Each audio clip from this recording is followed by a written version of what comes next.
Okay, so good morning, everybody, and welcome in this webinar on competition law in the data economy, where we're going to be looking at the importance and the impact that competition law has in the data economy, where we're going to be looking at a couple of new challenges, basically exploring why we are talking specifically about the data economy right now, and also looking at the interplay basically between sort of traditional competition law and some of the new interventions in the data package and new European data policies, how the Commission is planning to intervene and how why it would want to intervene in the European data economy. Go to the next slide. Maybe I'll very quickly introduce both myself also and the two speakers that we have in this session very briefly. So for myself, my name is Hans Groen. I'm a lawyer with a firm, a law firm called Timelex, a company that works on innovation law, innovation policy, including particularly in the last couple of years on data policy and assignments for the European Union. And we're one of the partners in the data.europa Academy, which is why I have the pleasure of being here today. In my role, basically, to introduce this session, to introduce the speakers, and to also act as a moderator for any questions or comments that you will have. So I'm very lucky because we're all very lucky because we have two excellent speakers, excellent participants for this particular webinar who have very particular expertise on this topic. So on the one hand, we will have Mr. Paolo Tomasi, who is a policy officer in DG Competition Law in the Antitrust Policy Unit, working in the Cartels Directorate and Mergers and Antitrust Units, which I think if this were the United States of America would give you the label trust buster, which is a very important and a very cool term. I don't know if the Commission uses that kind of terminology, but certainly someone with very important expertise in competition law, not just from the Commission perspective, but also with a background in the competition law department in an Italian law firm. So it is someone who has experience on both sides of the aisle, both from the private and public perspective.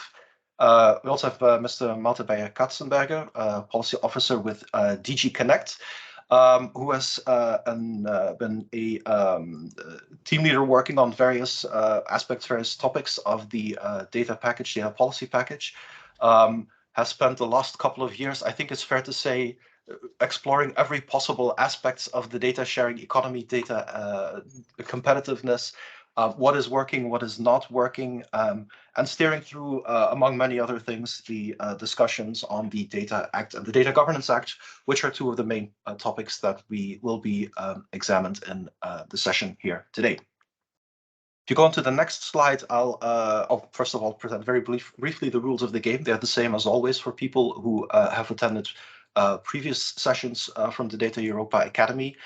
So as you will have noticed probably from a pop-up that you'll have seen when you join the call, the webinar is recorded so that other people may enjoy it at a later date.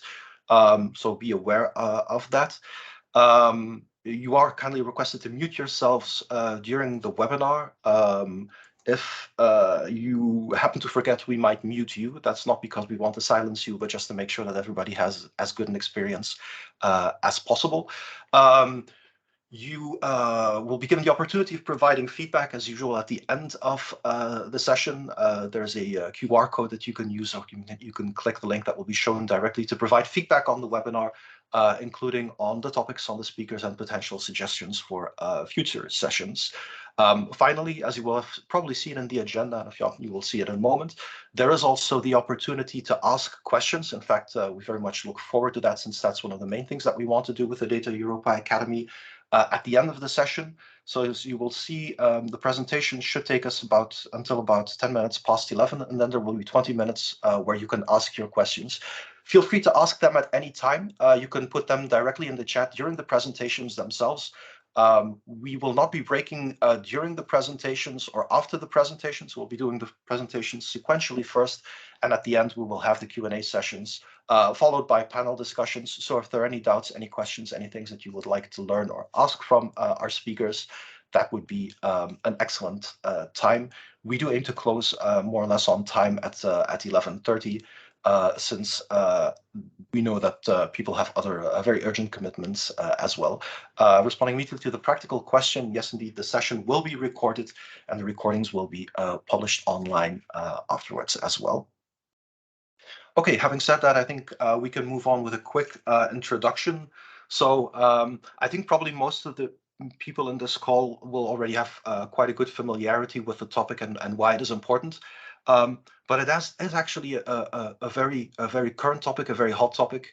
Not just because obviously the data economy and how we deal with data and with data sharing, data accessibility, reuse options, data portability, all of that is a very hot topic in today's policy discussions, but also because it goes very much to the heart of what the European Union is and does.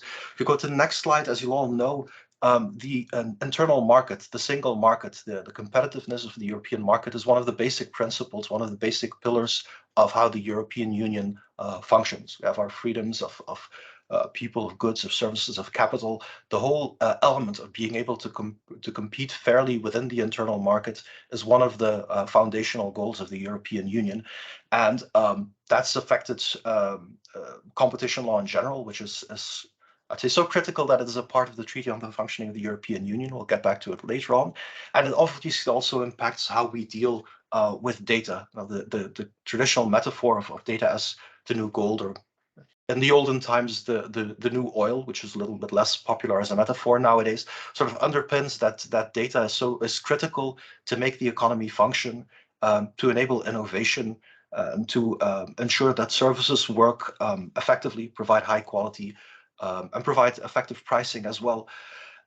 If you look at how the data economy is working, if you look at online services, if you look at cloud computing, for instance, if you just look at publicly traded companies and look where the most valuable companies are, all of those have a data economy streak. If we look into this, of the 10 biggest companies in the world, 9 are either solely IT companies or at least with a very substantial data economy angle to it. So the data economy is growing. Let's say it is prospering, but there is a little bit of a catch there, because the data economy inherently is prone to networking effects and a winner-takes-all outcome.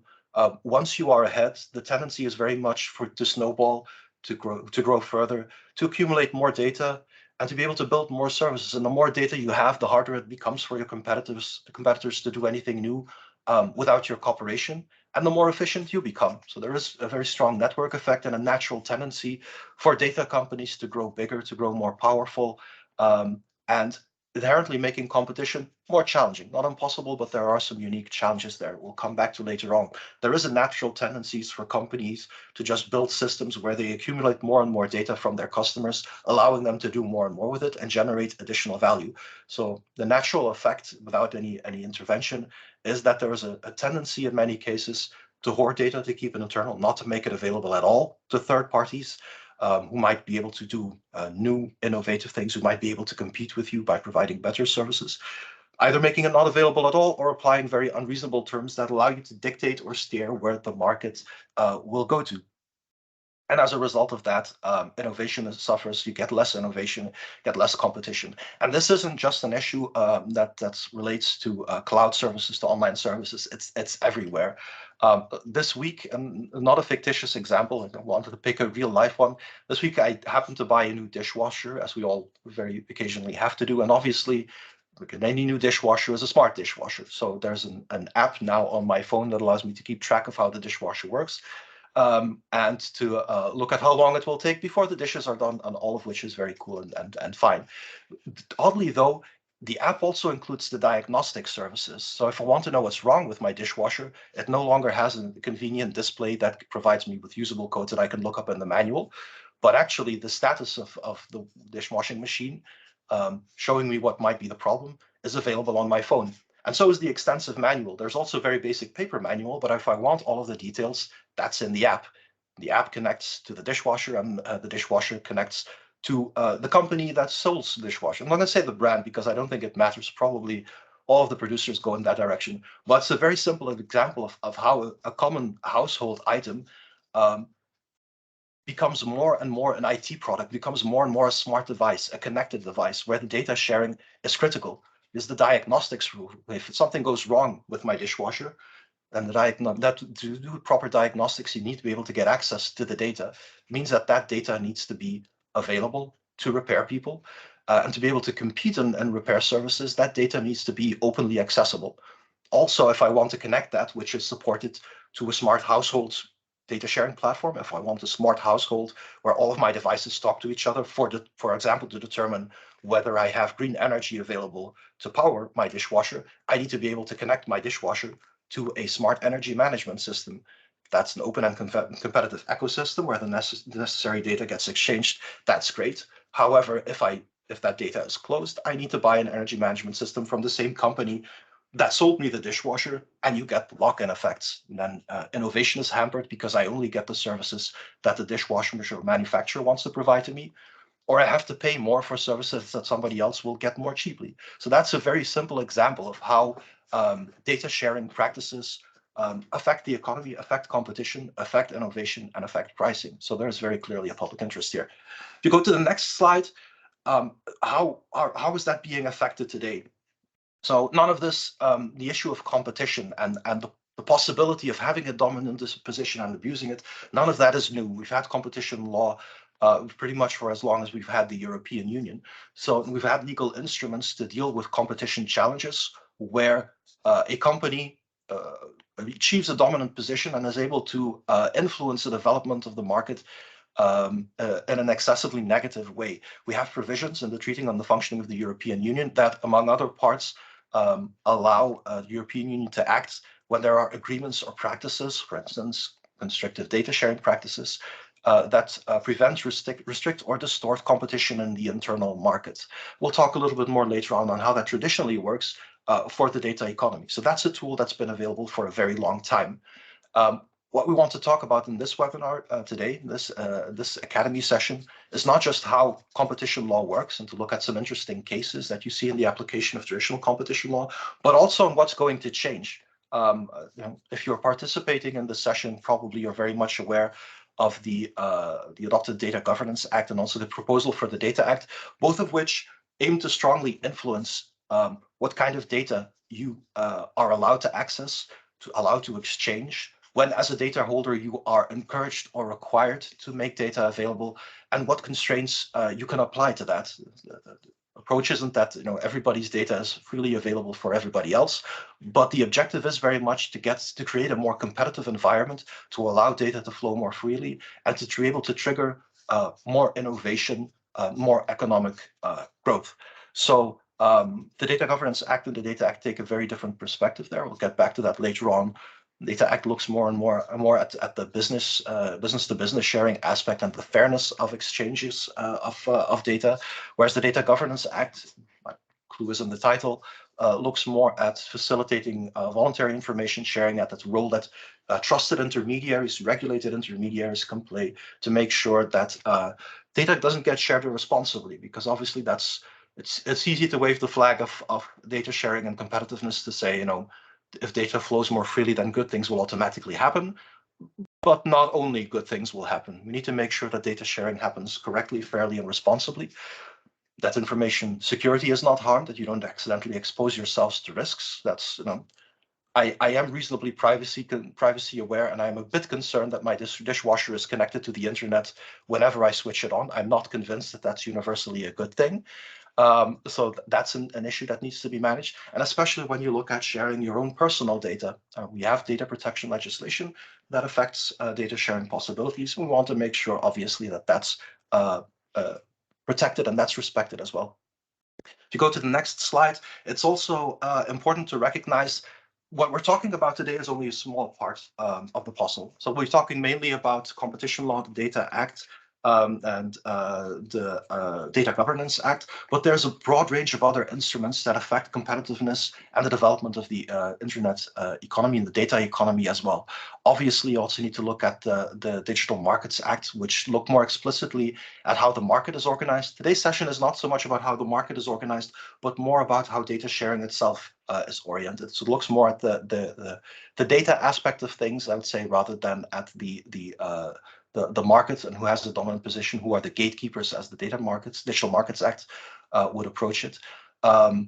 so we have more of the data-oriented focus, but that's still not the entire picture. We have a lot of other instruments that dictate on what kind of data sharing can happen and cannot happen. I just mentioned a few here on the slides. Obviously, the GDPR has its data portability provisions where you, as an individual, are allowed to request a copy of your personal data. Similarly, the regulation on the free flow of non-personal data, which encourages data portability specifically for cloud services, not limited to personal data, in fact, focused specifically on the data that isn't personal data. We have legislation on open data, so sharing of governmental data and establishing the principle that reuse of that should be encouraged whenever that's possible. The IPR directives that also mandate cases where data has to be more easily available. For instance, very relevant nowadays in the context of artificial intelligence, data mining, machine learning.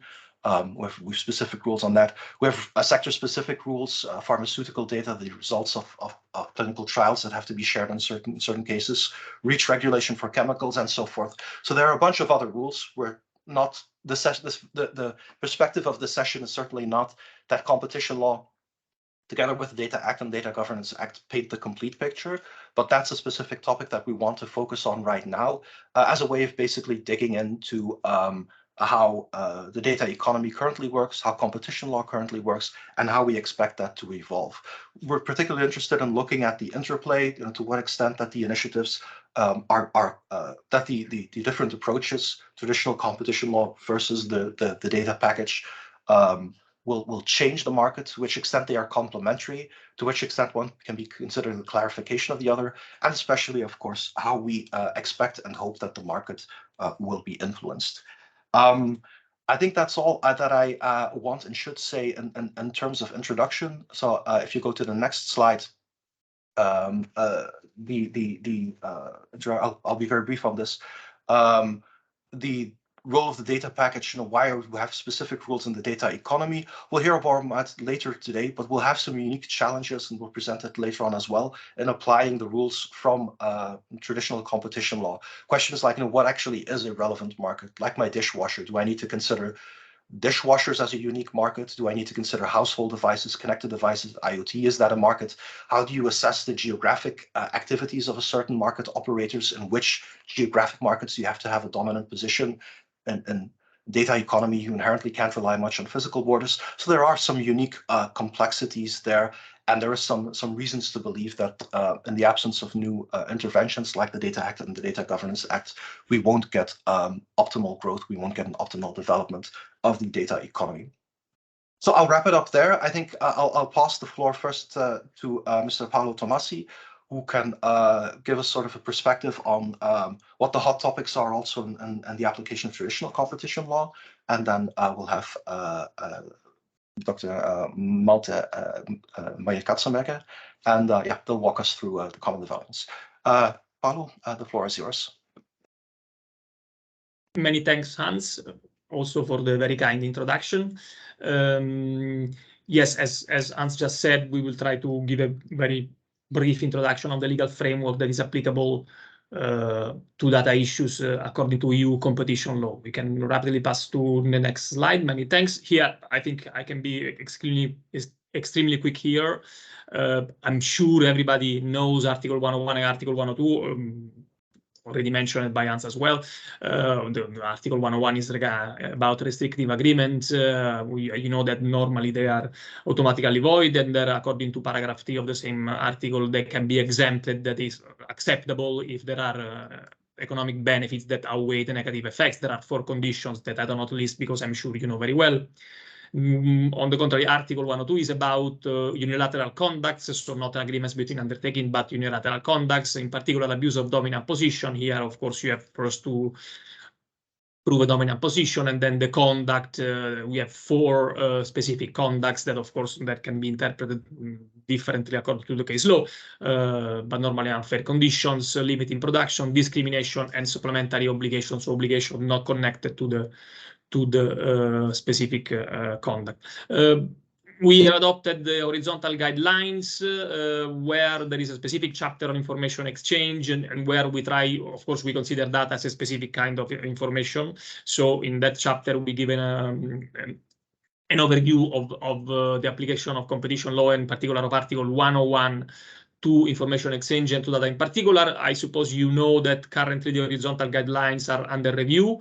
In the next months, we should have new regulations on specific agreements and also new horizontal guidelines. Those guidelines, the plan is, of course, to deal a little bit more with data because, of course, the current one are relatively old. So in the new one, we try to take into account of the development of the economic scenario in which we are operating, and we try to give some more indication regarding data, even if we still consider that data is information, a particular kind, but still information, and so we deal with them in the chapter of information exchange. Finally, there is a specific case law. I mentioned here just ETURAS and ASNEF Equifax. There are other judgments, other cases.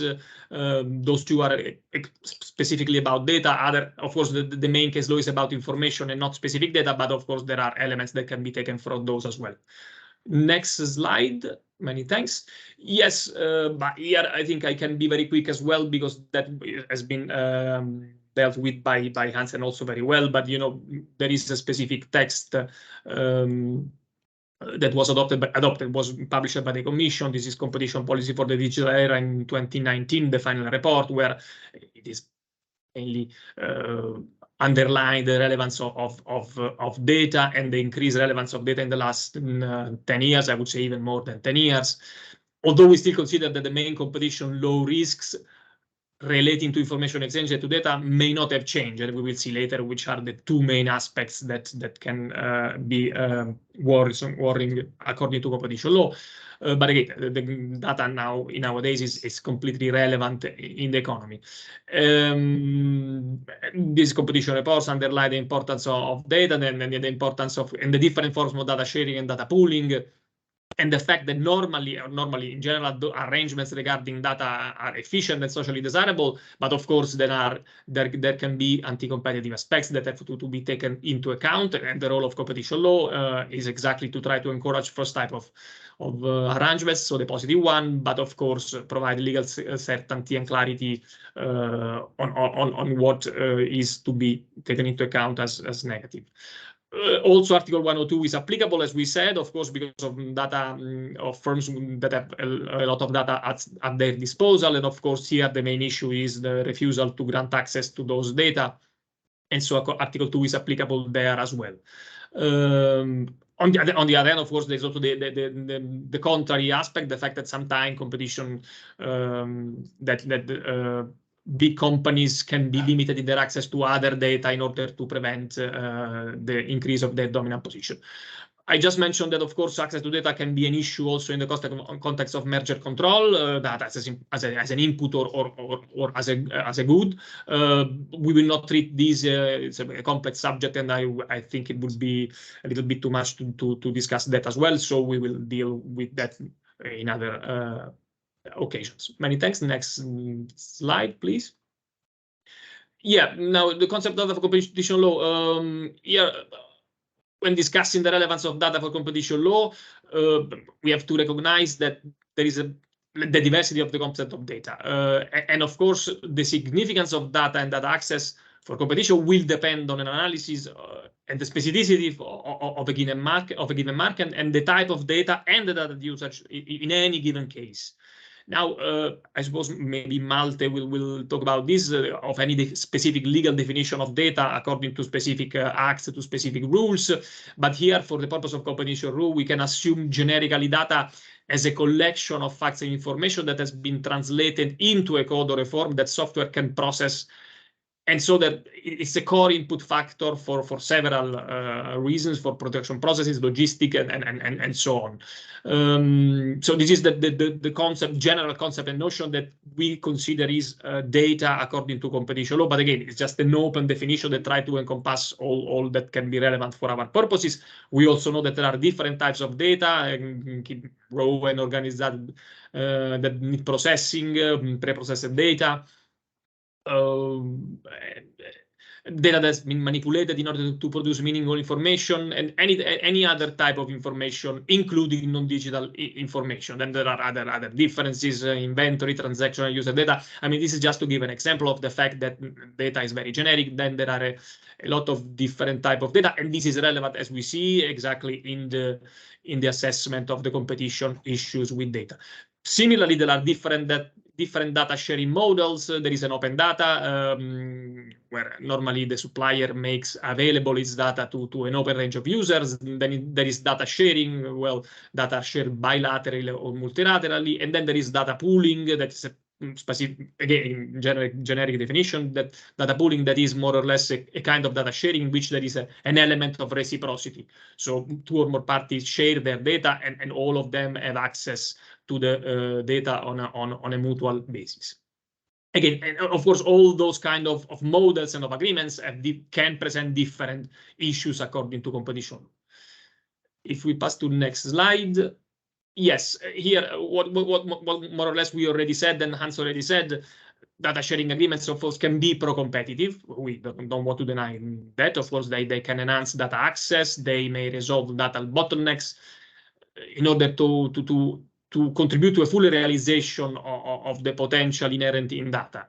Of course, the sharing of data, be them of the same type or of complementary data, may enable firms to develop new or better products or services, can help them train algorithms to have more meaningful results. Data pooling, of course, can favor product innovation and pro-competitive market entry. In particular, as we say that, they can allow smaller players to replicate data sets that rival those of the digital giants that you all know very well.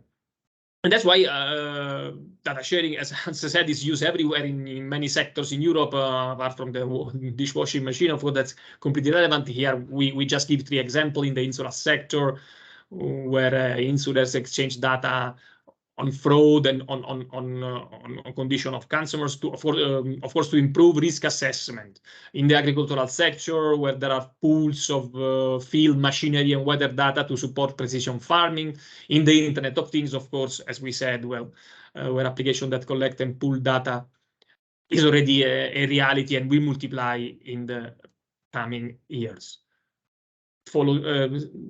Next slide, please. And then, of course, but there is a but that, of course, data sharing models can cause competition concern. Here we have 2 main issues that we see in the world of data and of data sharing. The first one is information sharing, information exchange, because, of course, data have an informational content.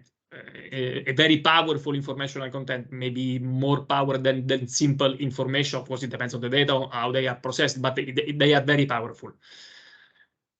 And so the informational content of data can turn a data sharing or a data pooling arrangement into a vehicle for exchanging commercially sensitive information. Of course, I suppose you know very well which are the sensitive information according to competition law, but cost, prices, or market intentions. And therefore, this can favor collusion between competitors. And there are a series of decisions on that. The second risk, of course, this information exchange is a main risk according to Article 101. Information exchange, of course, is a risk according to our rules on restrictive agreements. The other risk, the risk of foreclosure or barriers to entry, of course.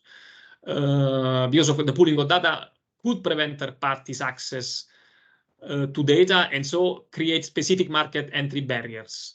This, of course, is particular the case when the data pool has a specific market power that would give its member a significant advantage. And so it can create serious foreclosure concern. Of course, this is a concern under Article 102, because, of course, it can be a dominant position, but also in Article 101, as we can see later, because, of course, if companies share their forces, of course, the point is whether they have to share it with all or just with part of them. Next slide, please. Yeah, our assessment, let's say, is a little bit different whether the data sharing is part of another agreement or is a self-standing agreement in the form of a data sharing or data pooling. Of course, because normally the data sharing or pooling well, normally there are cases in which it takes place in the context of another cooperation agreement, an horizontal one normally, but also in a vertical one between a supplier and the distributor. There, of course, our assessment of the compatibility of this data sharing agreement is linked to the assessment of the entire agreement. And normally the rule is that the exchange does not exceed what is necessary to obtain the cooperation to develop and to carry out this cooperation, again, be it horizontal normally, but vertical as well. And of course, we have to also check whether there are spillover effects, so whether this information exchange does not bring some collusion or some effects on other markets, or at least on the other activities of the party. On the contrary, if there is a self-standing agreement, that is an agreement where the party just share their data or put them in a pool, the assessment is exactly of the agreement in itself without taking into account any other aims. And of course, what's relevant in the first place is the aim of this data pooling, whether there are efficiencies to be obtained by this agreement to share data. So those are the two differences between the two aspects. Next slide, please.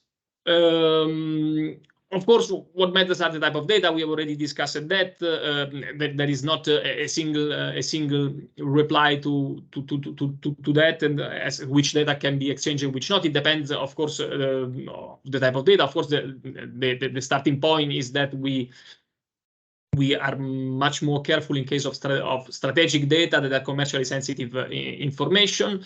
Here, as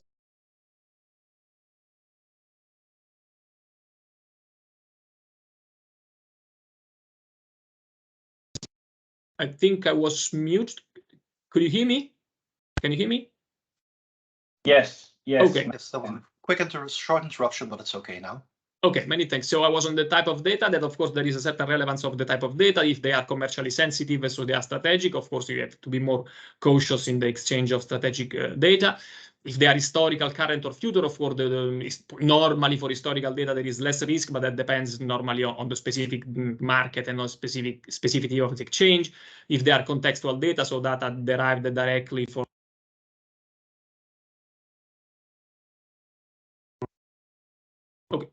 whether the data are aggregated or individual level, that's a difference. So for normally the exchange of aggregated data is less risky of the exchange of individual level data. The degree of granularity, of course, the system should be built in order to avoid a larger than necessary transparency. What goes in the data pool or what comes out must be strictly necessary to meet the objective of the agreement.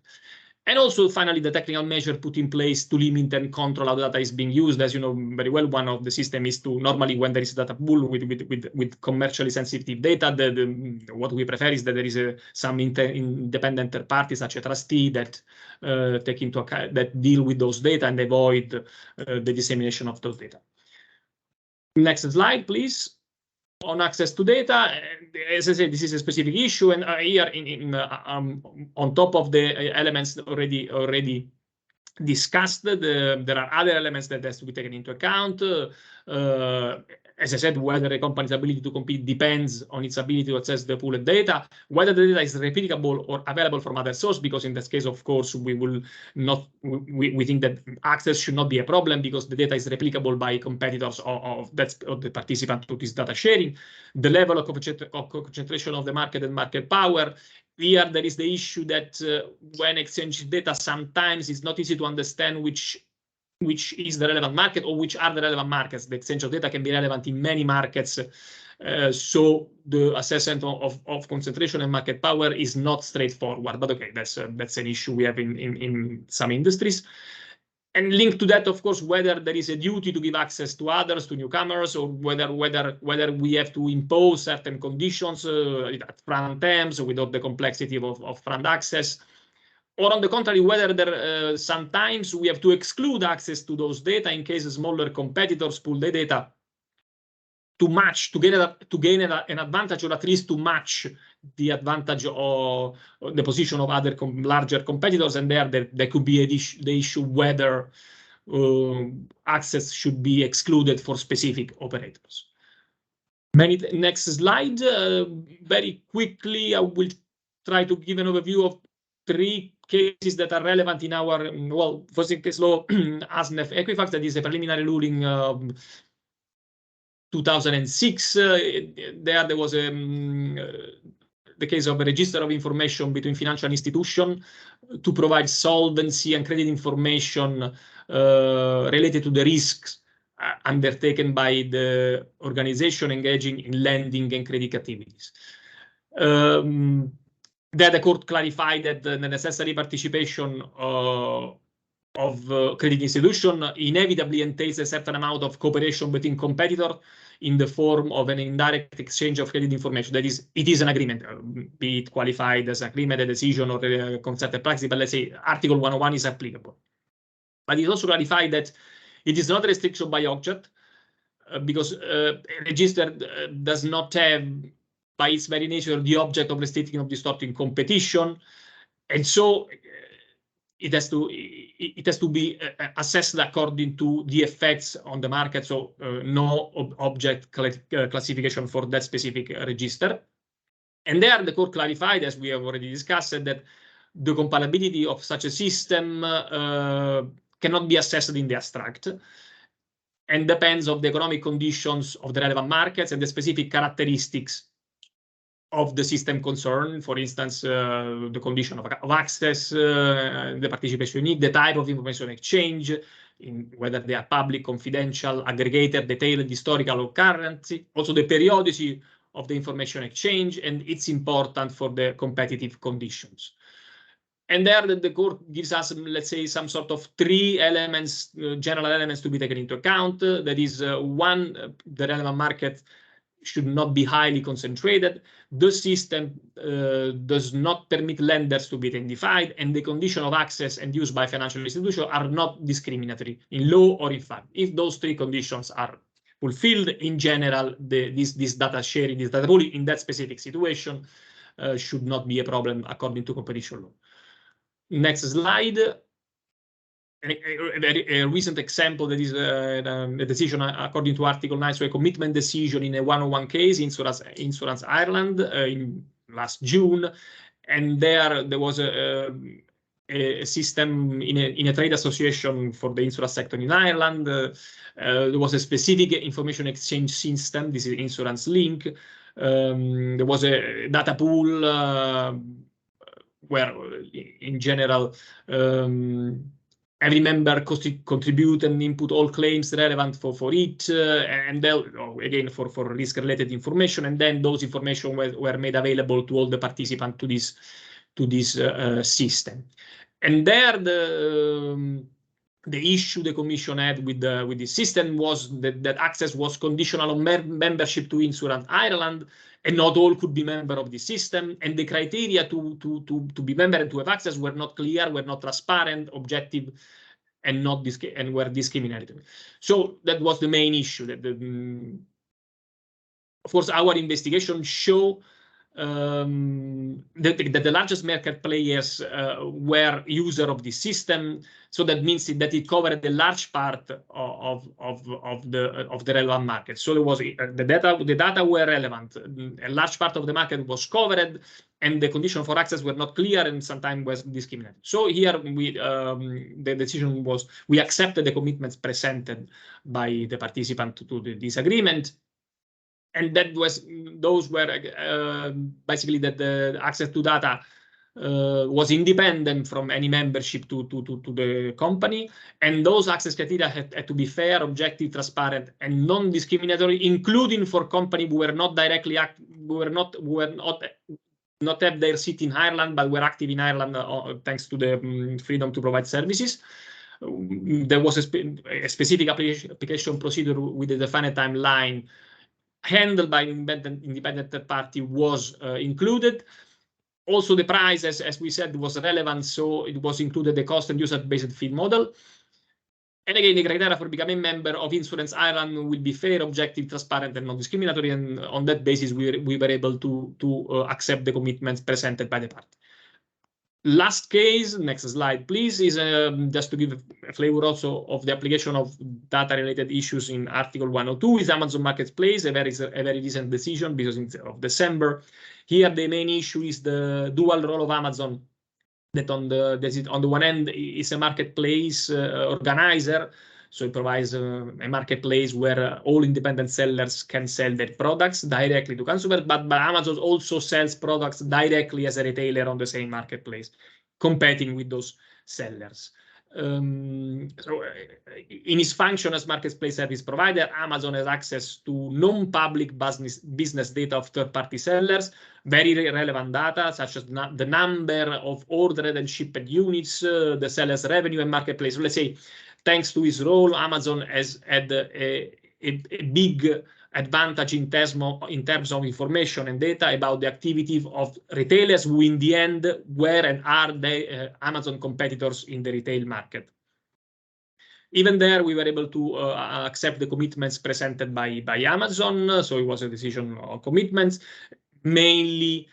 Of course, I think I do not have to spend too much time on the position of Amazon in the market, and let's say the fact that we acknowledge to have a dominant position. But okay, in essence, the commitment were not to use non-public data relating or derived from the independent seller's activity on its marketplace for its retail business, so some sort of separation in the sense that we could not prevent Amazon from obtaining those data because, again, those data are necessary also to provide better services to customers. What we obtain is that Amazon accepted not to use those data for its activity in the retail business, and not use such data for the purpose of selling its goods at its private level. So those were the commitments presented by Amazon and accepted by us. And with that, I thank you for the attention, and I think I pass the floor to Matte.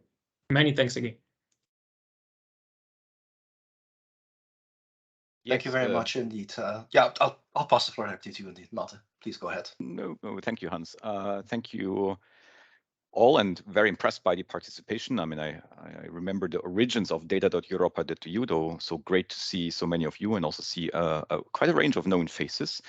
My name is Malte Bayer-Katzenberger. I work in DG Connect, the digital arm of the European Commission, and more specifically in the Data Policy and Innovation Unit. And I can build on excellent things presented to you now because I've been part of a team that has been studying, well, the emergence of what we now call a data economy. It has been witnessing the rise of big data, which is now almost 10 years ago when this term was first really hyped. So basically having the computational capabilities and also the massive amount of fast changing data around from which you could then do statistical analysis and draw inferences, correlations, that not necessarily are causality. So you never know whether the data actually really proves something, but it gives you indicators of certain cause and effect situations, and it helps predictions and sharpening of business decisions based on a maybe more accurate knowledge of the world, not a perfectly accurate knowledge, but certainly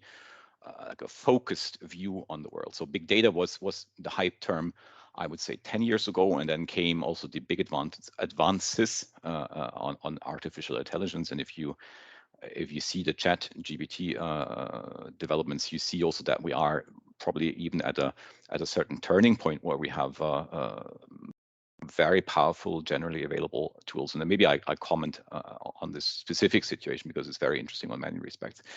But let me first say that this team also has a tradition to work. I'm still on the first slide. Move to the next slide, and I'll just let you also read what's on the next slide. And just still by way of introduction, say we come from an open data heritage, which was first and foremost an open government data heritage, but also maybe an open research data insofar as those research data are publicly funded or resulting from a publicly funded research effort. So we have actually this paradigm of data being important for the knowledge economy for like 20 years now.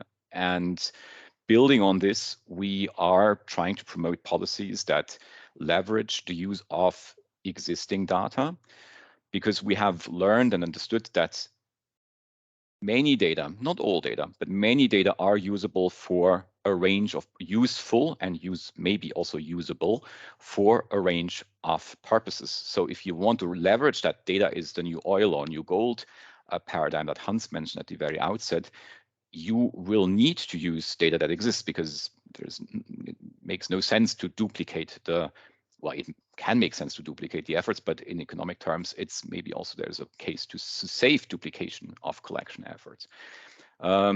Now, big data and AI that need a lot of data, so it's also a way of finding the right data governance mechanisms to organize that these pools exist, and that they maybe also exist outside big integrated big tech conglomerates, which is really, I think, the challenge to roll out AI to a broader range of industries where maybe the big techs will never be active on, or whether they maybe shouldn't be active on, because maybe there is also industrial strength that we have present, and they should maybe continue to be strong, because otherwise you easily fall into a situation where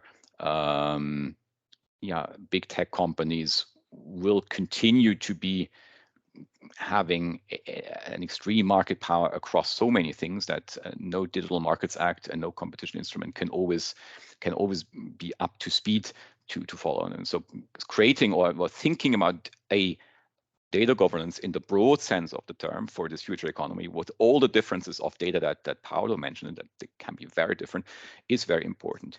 Maybe also building on what Paolo has said, indeed, the data are not data. They are very different types of data, and indeed, if you speak about data regulation and data governance, you have to build on the fact that it really depends what types of data are we talking about, and not just the kind of kitchen table conversation. Is this about personal data or not? Which is like the most frequent question that we get. But it's also about, is that aggregate data? Is that business secrets? Is that maybe copyrighted content which just comes now as digital data? So data and the content or the information and the things that they represent have to be maybe also taken a bit case by case, which makes it really difficult to come up with, that's basically our team's role, of cross-cutting data regulation, because data are very, very different, and there are very, very good grounds to treat them also differently. And that's Paolo's bread and butter business, to really go into intricacies of Insurance Ireland and look what exactly is actually being pulled here, and why would that exactly be dangerous if only certain people had access to this, or there was maybe no non-discriminatory access to the database. But so the paradigm is also, that's underlying the EU data strategy. We need to open up more data in the appropriate form, because we will be reusing existing data. And if we want to reuse existing data, it sometimes means that we share the data across organizations. And we have forced the public sector to make basically the first step on the open data side. And now, how about the private side?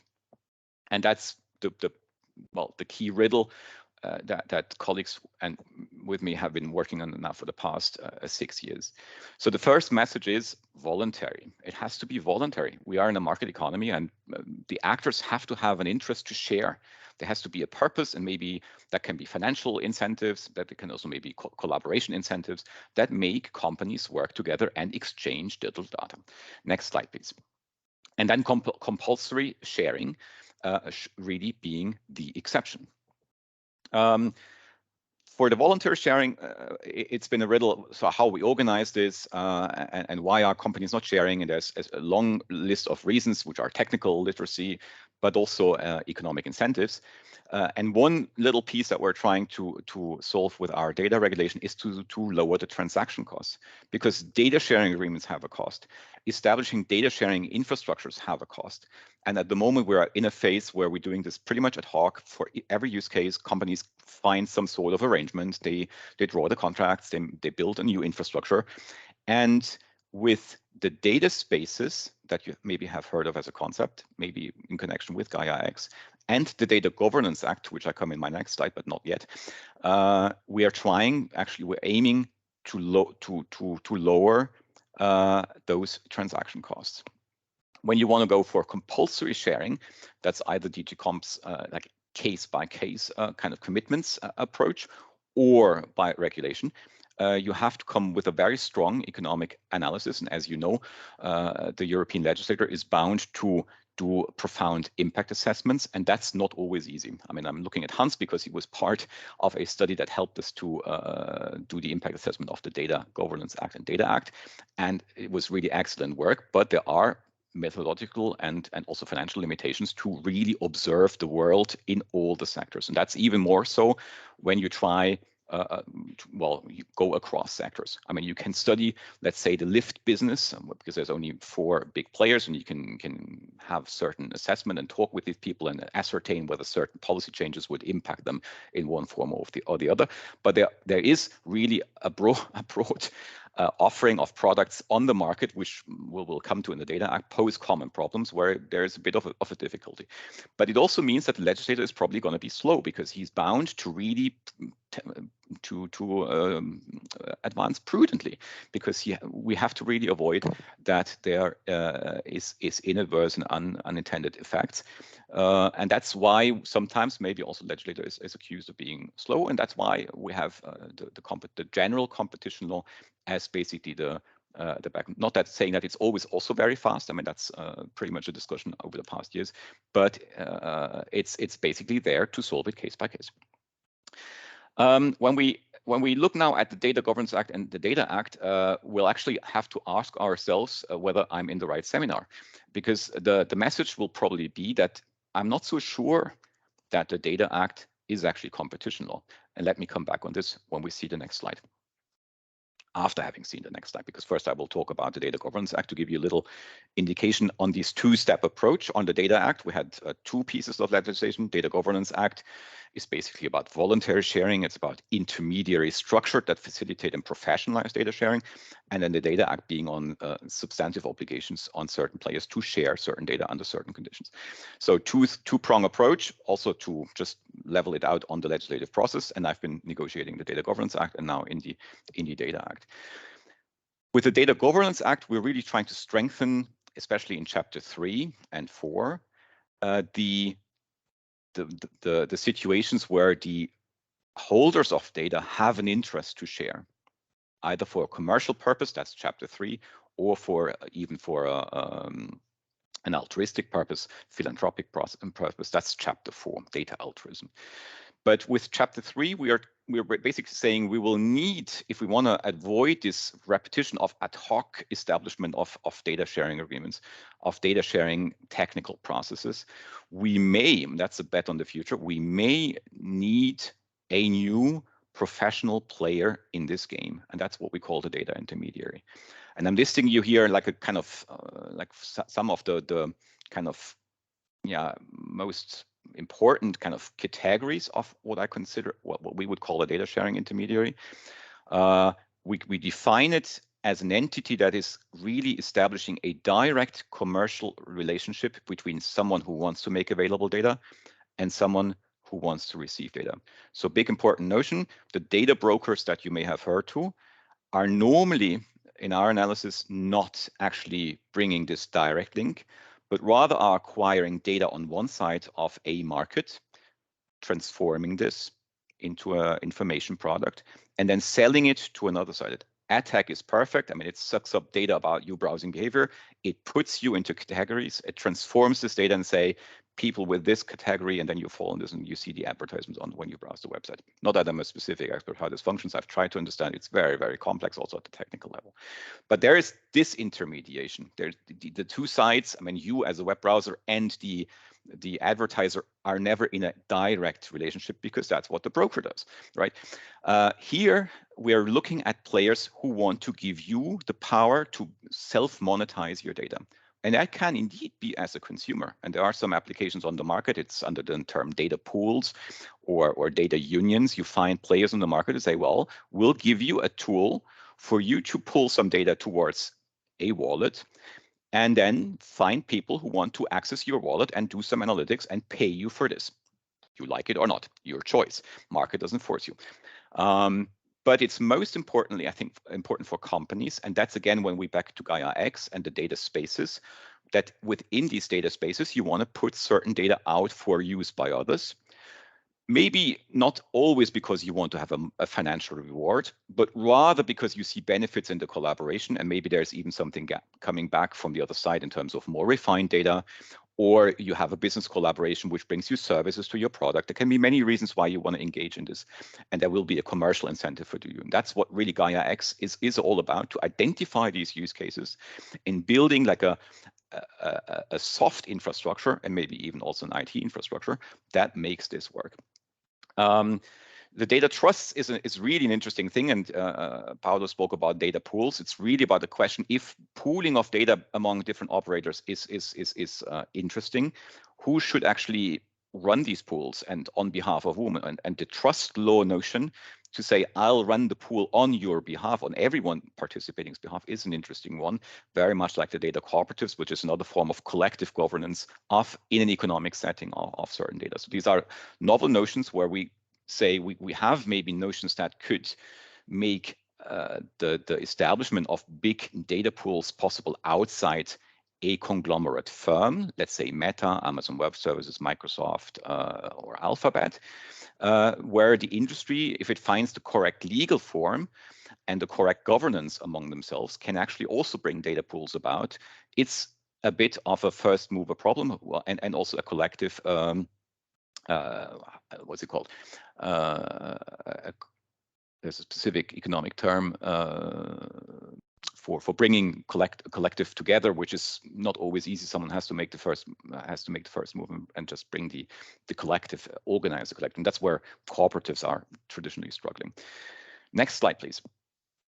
What we're saying with for these novel intermediaries, and that's really going back also to the underlying premises of the Amazon case that Paolo just presented, that if you run a marketplace and you are operating on the marketplace, you are in an intrinsic, inherent conflict of interest. And that's what the data, that's one of the key obligations of the Data Governance Act. You can't run a data marketplace and actually have data services on that same marketplace. And that gave us a huge challenge with those people who have been in the platform economy and say, well, that's not how platforms work. They always work because you actually bundle certain things and you don't get traction if you're just the marketplace. You have to fill the marketplace with applications, otherwise people don't come there. And it was not an evident thing, but we're following also with the support of DG Competition, the underlying logic, separating marketplaces from people acting on the market. It's very simple market economics actually, but it was challenging because in the digital economy, we have seen a bit of a mishmashing of roles, or rather a bundling of activities. The second important prohibition is that even the marketplace as itself can't bet on the value that these data have. I mean, that's evidently the biggest bet behind Google search or any of the free service on the internet, that they say, well, the data we will acquire by offering this free service have the value that we need to finance this free service. And this has been fantastic because we all used one or the other of these services, and it has given us explosion of services that were not there in 1998 when I'm born in 1975, so I've seen the world before the internet, and it was a very black and white, green or orange chrome monitors world in the 1980s, and it's been fantastic. But it's been the cause of the distrust of companies and of individuals alike about what's happening with my data. And if we want to bring out a data economy where also companies who are much more careful and wary about where their data go want to participate, we can't have the same kind of free service and let us play with your data approach. So companies will never go on a kind of a Google kind of system unless they're really too tiny and they're forced to. I mean, that's also what the DMA will now remedy. But bigger players, let's thinking of Siemens or Philips, they will certainly rather build their own system, and they are doing this, than engaging with any of these approaches. So the second rule is the financial model of the marketplace intermediary has to be independent from the expected value of the data. So you have to really go to very basic traditional subscription and transaction fee-based models.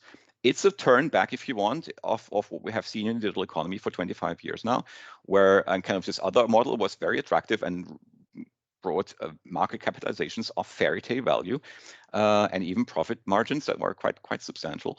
But it's kind of going back to simple, old things. That's it on the Data Governance Act, but it's also, I think it has a strong competition policy reasoning, so I wanted to expose it here as well. Let's move to the Data Act. The Data Act has I mean, maybe two big chapters that I think are interesting in a competition discussion. It's the data resulting from connected or IoT objects, and it's kind of the market dynamics in cloud. And I will discuss both in a very brief manner.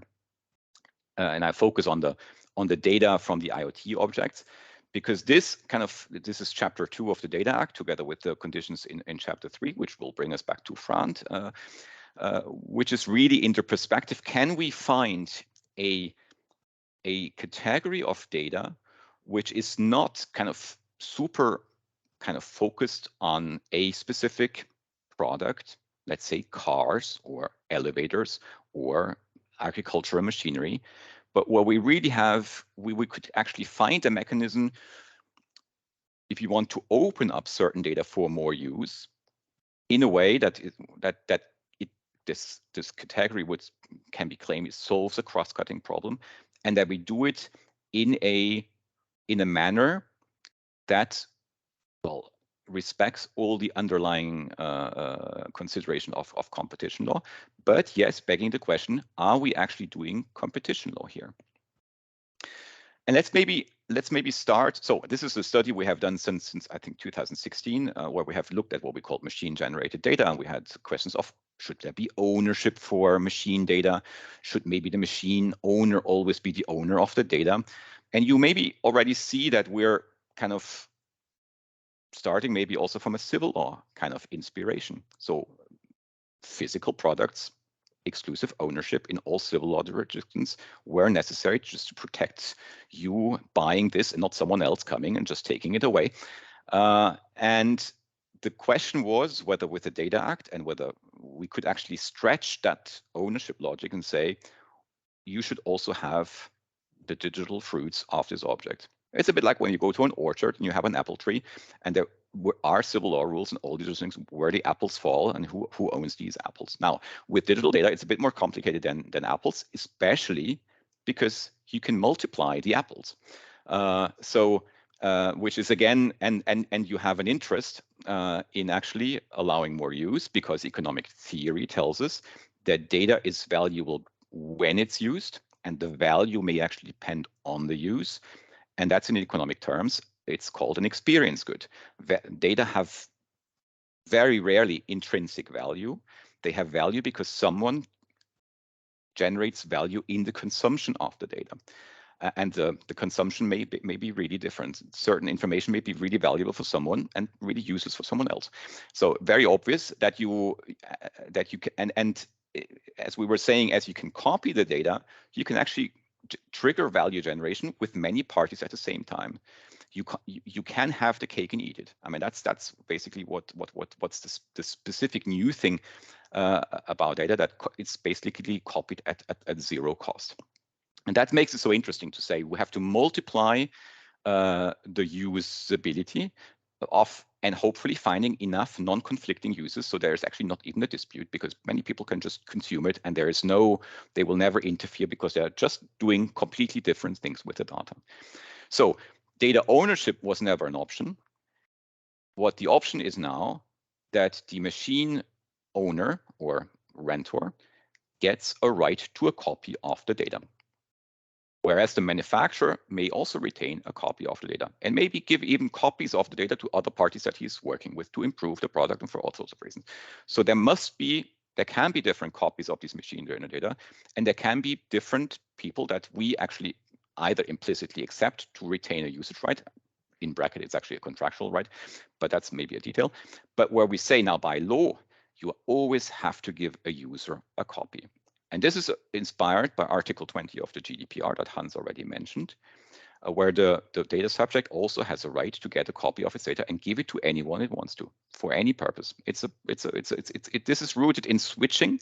It's rooting in numbering, portability in telecoms, and basically saying if you have a strong link to a certain asset, you have a right to port it away. Now the question is portability competition law. That's for the academics maybe in this call to teach us in writings. And is Article 20 actually competition law, or is it data protection law, or is it both?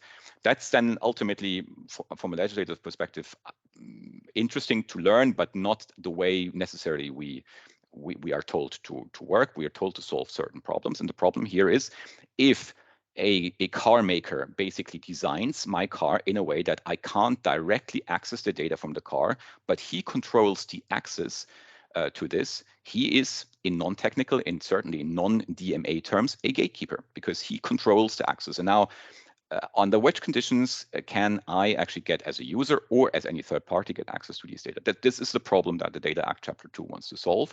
It's very tricky, and we claim this problem exists across the board. We're getting phone calls from Lufthansa who have trouble with Airbus.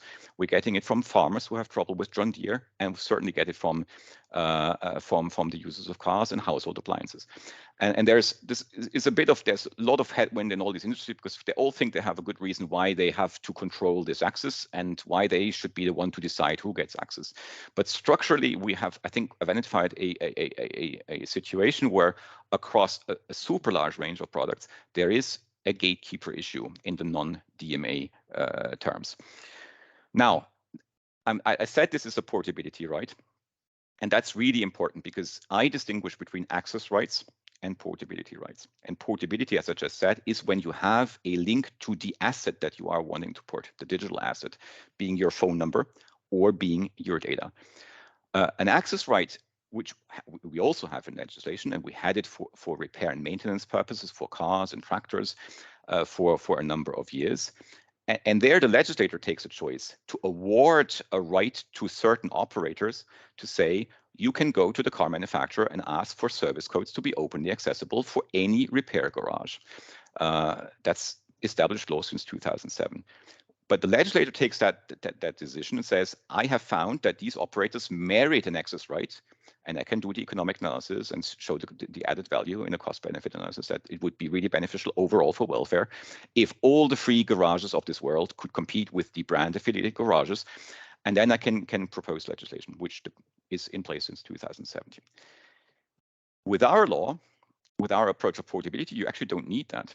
And that's why I said it's an innovation approach rather probably than a competition law approach, which says the user should bring these data to any innovative purpose that he feels is the right thing to do, because he owns the object, and he should basically be able to bring his digital self, his digital farm, to any service that he wants to.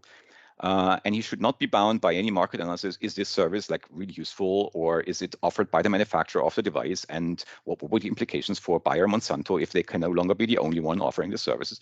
We could get away with this kind of problem across all the devices because we didn't look at product by product. That's very important. That's why the notion of portability is a certain kind of legislative trick, if you want, to basically not have to prove it for all the markets.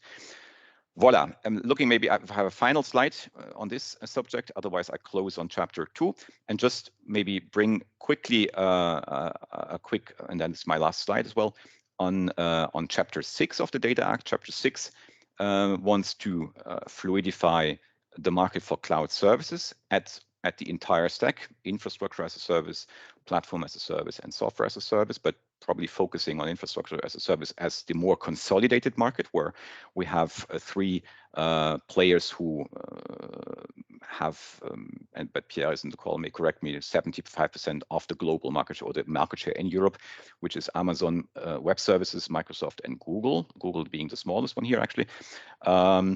Where we have a fluidity problem. We certainly also have the situation that the European providers can't really compete because they are not big enough. The number of customers is not big enough. Even like OVH or Orange or Deutsche Telekom, they are small players by global standards. So we have a very concentrated market. And second, we also have a situation where moving between cloud operators independent of the consolidated market is actually a very tricky situation. And there is little market dynamic in this because it's so costly to move your entire kind of stack of data applications from one to another, and it's actually a very risky adventure for companies. So with the Data Act, we want to make this a little bit more fluid by cutting by obliging operators to really cut down on any strategy they use, be that commercial / contractual, or be that financial, or be that technical, to really make it more difficult than it should. And chapter 6 has a number of provisions. If there's questions on this, I think also my colleagues are here. to complement me if you want to know exactly how this works. But otherwise, read first maybe Chapter 6 of the Data Act, and then it already gives you, I think, a fair view of what's going on. So thank you very much. I hope this was insightful, and looking forward to the Q&A. I certainly think it was insightful, so thank you very much to both of you. We have a couple of questions in the chat already, which are, well, actually not so much questions as some discussions in the chat about health data spaces, which is one of the applications. So I think we can move to that in a moment. So anyone in the audience, obviously, feel free to raise additional questions in the chat, or if you prefer to raise them verbally, you can raise your hands. I have some questions myself, but we see we actually do have a raised hand.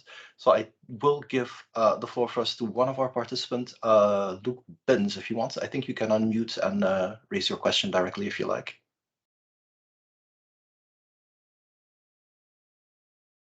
Thank you. Yes, very good. Lovely presentations. Really enjoyed them. So I have a question about data intermediaries. It appears that store is being placed in them to come between transactions between maybe holders and users of data. And you give the example of your dishwasher and the data from it, and who owns it and who can restrict use of it and so forth. But there's very little in the DGA which is there to incentivize the growth of these intermediaries. It just seems to place a lot of obligations on them. So I'm just thinking, what's the strategy? What's the long-term vision in terms of growing data intermediaries? Will there be, for example, a stick approach that will force the manufacturers of dishwashers or Google or any other holders of data to use intermediaries, or is there going to be some incentives down the line, or what's the overall strategy to grow the data intermediary in terms of taking away then power and a potential dominant position for other actors in the market, and making it competition more, I suppose, open and fair, if that's the intention from it. And sorry, that question is for any of the speakers. In particular, I think Malte, you were focusing on this, or Hans, or anybody that wants to jump in. Thank you. I want to cheat very slightly before giving the floor to both Malte or Paulo as you like. But I thought that was an interesting point as well, the intermediaries part, because it's also, if you look at some of the cases that we saw in the competition law presentation, those weren't about intermediaries, but they were about encouraging, in some cases even coercing. If you look at the positions that were ultimately adopted, the commitments about requiring market actors to open up, basically not being neutral intermediaries, because they are not, but at least acting more in an intermediary role. So I'd be interested indeed in hearing your points of view, because there's some clear difference between the competition law perspective and the Digital Governance Act. But one thing where they do seem to be similar is in recognizing that either you need an intermediary or you need data holders to basically act more like an intermediary and opening up their data to external reuse. So I'd be interested in hearing both of your views actually on that one. And maybe I give it a start, because I was responsible for that chapter and all the thinking that went into it. As I said earlier, it's a better to the future that they really take up. I think what if you are in the business, apologies, but I think what some of the commentators that we got from the existing intermediaries underestimate is the huge trust advantage that will come from basically everyone in the industry now knowing, if you are under this regulation, you cannot do certain things with the data that I want to transact with, and that you're really bound by law, not by contractual commitment, to respect this. And that's what we are hoping to give to this market, that there's a trust by law. But it's true. I mean, we could have gotten either obligations to use, or even certain additional benefits under GDPR, which was something the last one we couldn't do. I think we will probably see in future legislation maybe even obligations to go this way. And then final word, I mean, in the funding for data spaces, we will basically also foster the emergence of intermediaries in these data spaces, because you need someone to just get the ecosystem going, keep the rules, and be the impartial, neutral party that maybe runs also some dedicated IT infrastructure on which you can pool the data for maybe just a single use case. And then everyone goes back and takes the data back home. So I think there is potential, but it's true, we're regulating partly the future.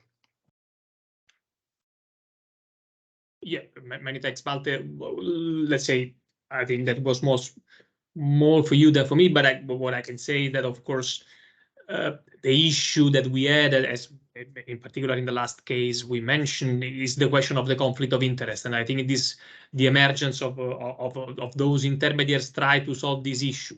We cannot go there. I have to say at the moment I don't think that under competition law we can go that far in let's say in building in the end a new market with new operators. But I see the point. I see the interest in that, and probably it is more for regulation that for pure competition law. And it's maybe also just about the perspective, because if you look at obviously the difference is just the raw articles, the competition law articles. That's sort of Napoleonic simplicity. It fits on half a page, basically, the legislation, but there are entire Bibles on how to apply it, simply because they are generic. They cover all different industries, all different markets. But the outcome that you get, and if you look, for instance, at the Amazon's case, the last case that you presented, it's not about establishing a neutral intermediary. Amazon is many things, but not a neutral intermediary.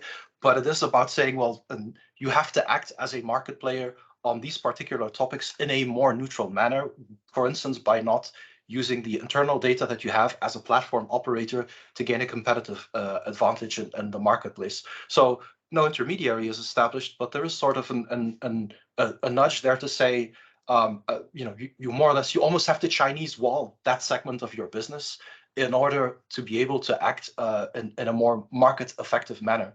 And I think, if you look at how the Data Act and the Digital Governance Act built on that, Data Act goes a little bit further and is a little bit more prescriptive on that point. And the Governance Act indeed focuses more on that intermediary role and institutionalizing that. It's looking at different sides of the coin and going a little bit further each time on how prescriptive you want to be on how the market acts. I don't know if you have any immediate response to that, but at any rate, we have another question in the audience as well. Thank you. No, that's great. Please move on. I think it's Mr. Martin Steinberg from FISMA. Yes, thank you very much for this presentation. I want to jump in on that point because my feeling was that there was a huge focus on these Chinese walls when you have the platforms. But is there any competition rule thinking about the platform giving aggregated data from one side of the market to the other side of the market, that the one side is gaining a huge power or increasing the power on the cost of the other side? So are there any thoughts about that? Just not the own advantage, but the advantage of one side on the cost of the other side? I confess, maybe you can expand a little bit because I don't maybe exemplify with the scenario. Yeah. Okay, let's take a platform for cars. I want to buy cars, and therefore I have an application on my phone and that says whenever there's a car to the maximum price of 5,000 euro, please give me a notification.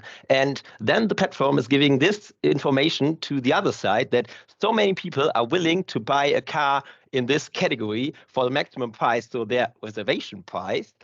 So you, as the other side, can use this data to raise the prices to the reservation price of the other side. So not sure if I made it clear.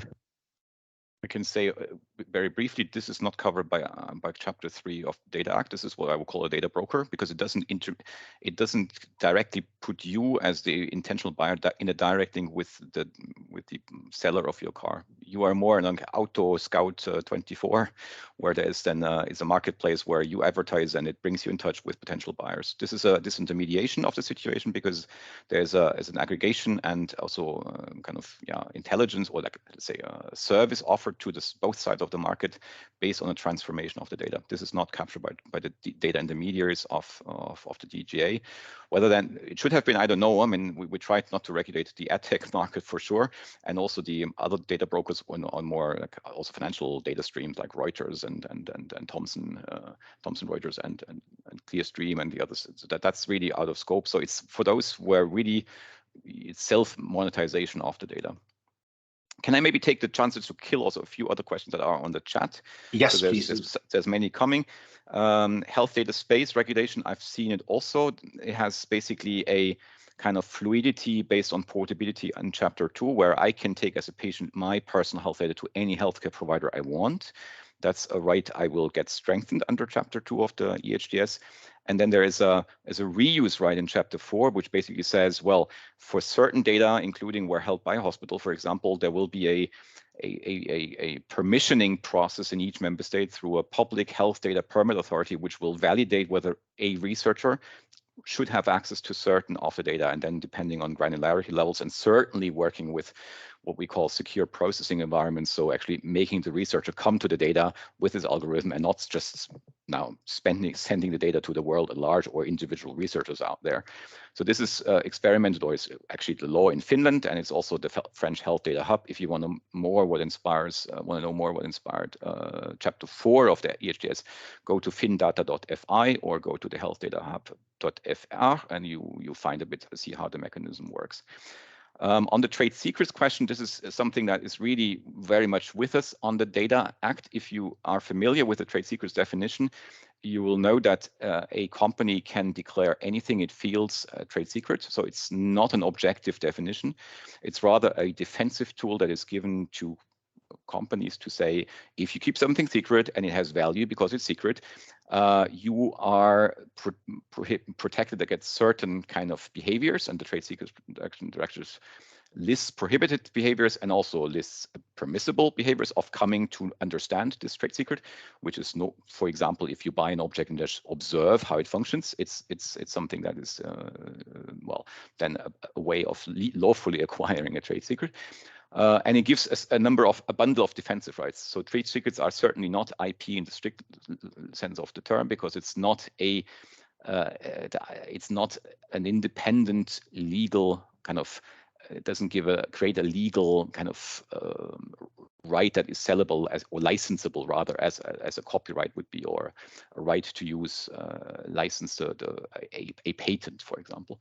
So it's a bit apart, and that is the reason why we were saying if it's possible for the manufacturer or anyone to declare unilaterally something to be a trade secret, I mean, excluding trade secret from scope of application of Chapter 2 would basically put the scope of application at the mercy of that manufacturer, and invite to also strategies to hollow out the obligation that we foresee.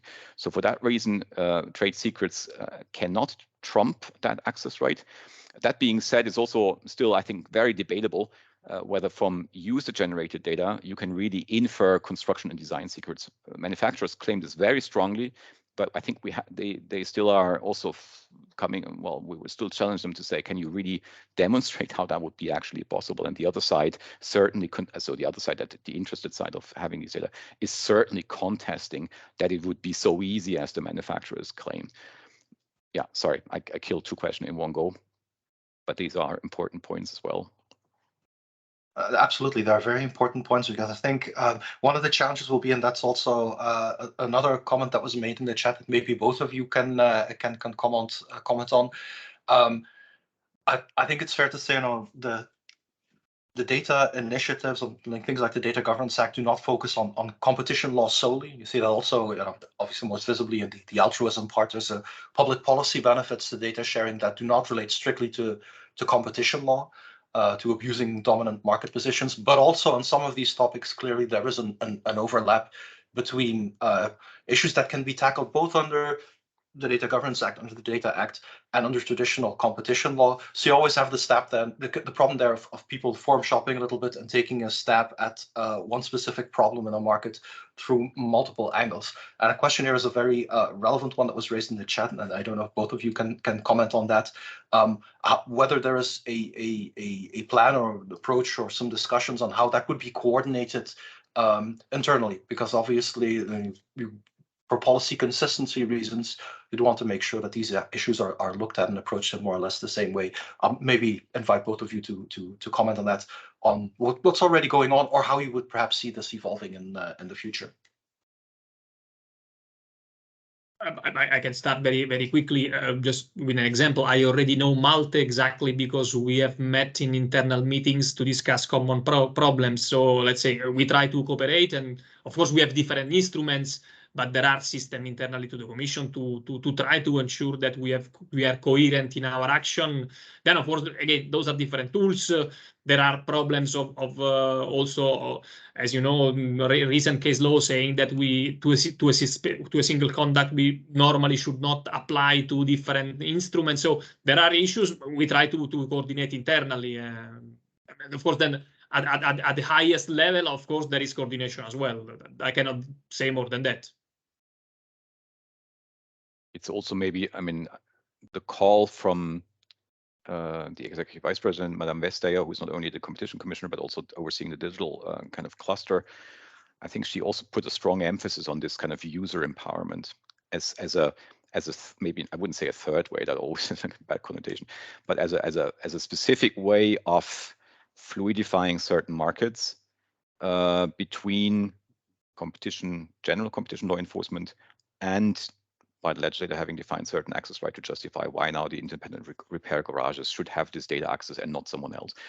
So it's also what she called us to work on very early on in the process, and also probably also taking the view that maybe in the past we were a bit too laissez-faire, and so we had indeed between our two services a lot of upstream reflections on what is actually, where is there a structural and maybe systemic issue where regulation is better placed to solve, and where you can't use regulation because it's too case by case. And Paolo, I think he gave you a lot of facets to say you have to really look at all these things when making a decision, and the same goes for regulation. So all data being different and data usage scenarios being different.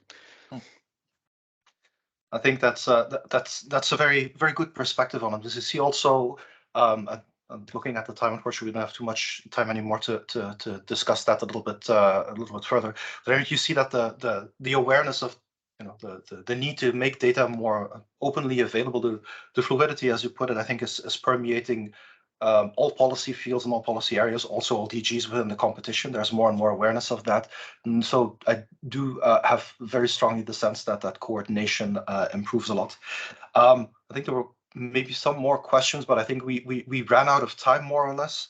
The time went very quickly thanks to both of our speakers. I think they did an excellent job providing us with your views on how things are working, what the challenges are, the differences are, but also the synergies between the different policy areas. Also want to thank the audience for making life extremely easy from my side. I virtually did not have to do a thing, which is always nice because there are so many interesting questions to look at. So I want to thank everybody for their time, for this participation. As was also questioned in the chat, the slides will be made available, the recording as well. You'll also see a QR code being shown right here, so you can also see that in the slides that we shared with you. And there you can also provide further feedback, further questions and suggestions for future sessions, which are always very welcome. We do want to make these sessions as useful as possible for everybody. So thank you very much, both of the speakers, and thank you to the audience as well for the participation. I think it was very fruitful and very interesting. We look forward to the future sessions. Thank you very much. Have a good day, everyone.